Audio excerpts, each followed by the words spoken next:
তাহলে ফুলকপি ভার্সেস আমার মা। এই চ ভাত বেড়েছি, খাবি চ। না না না না, আমি আজকে ঘরে কিছুতেই খাবো না ওই খাবার। আজকে রান্নাটা অনেক ভালো হয়েছে, তুই খেয়ে দেখবি চ একবার। আমি আজকে রেস্টুরেন্টে গিয়ে বিরিয়ানি খাবো, তাছাড়া আমি ঘরে খাবোই না। অত রেস্টুরেন্টে খাবার পয়সা আমার নেই, ঘরে যা রান্না করছি তাই খাবি চ। কি হয়েছে মা, ও এত জোরে জোরে চিৎকার করছে কেন, আর এখন ভাই এত রেগে গেছে কেন?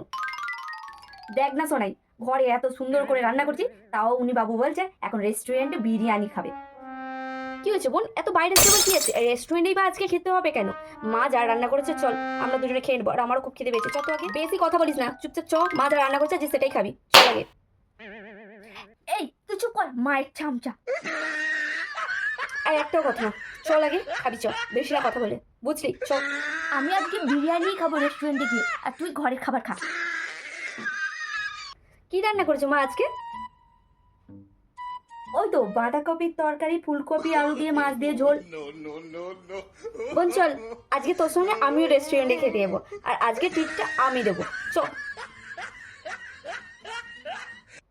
মা শোনো, তোমার এই ফুলকপি রোজ রোজ ফুলকপি আর বাঁধাকপি, ফুলকপি আর বাঁধাকপি অসহ্যকর, তুমি বরং খাও, আর আমি আর বোন বরং রেস্টুরেন্টে যাই, ঠিক আছে?